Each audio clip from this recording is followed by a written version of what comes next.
South Africa దేశంలో జరిగిన T20 ప్రపంచ కప్ ఫైనల్ క్రికెట్ మ్యాచ్లో సౌత్ ఆఫ్రికా క్రికెట్ జట్టు మీద భారత క్రికెట్ జట్టు తీవ్రంగా శ్రమించి గెలిచింది. గత 17 సంవత్సరాలుగా టీ20 ప్రపంచ కప్ గెలవాలనే కోరిక భారత్ క్రికెట్ టీం దక్కించుకుంది.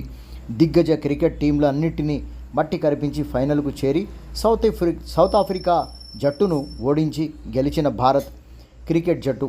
ప్రధాని నరేంద్ర మోడీ భారత క్రికెట్ టీంకు శుభాకాంక్షలు తెలిపి వీడియో ఇప్పుడు వైరల్గా మారింది. గెలిచిన ఆనందంలో యావత్ క్రికెట్ ప్రేమికులు భారతీయులు ఉన్నారు. సౌత్ ఆఫ్రికాలో బెరిల్ హరికేన్ తుఫాన్ కారణంగా విమాన సర్వీసులన్నీ రద్దు చేయడంతో భారత జట్టు హరికేన్ తుఫాన్లో చిక్కుకొని ఆఫ్రికాలోనే ఉండిపోవాల్సి వచ్చింది. వాతావరణ ప్రభావం తగ్గితే కానీ విమాన సర్వీసులు మొదలవుతాయని తెలుస్తుంది. మీడియా ప్రతినిధులు, సినీ ప్రముఖులు, వ్యాపార దిగ్గజాలు, క్రికెట్ అభిమానులు అక్కడే ఉండిపోయారు. తుఫాను ఎప్పుడు తగ్గుతుందా అని ఎదురు చూస్తున్న పరిస్థితి ఇప్పుడు అక్కడ నెలకొని ఉందని తెలుస్తుంది.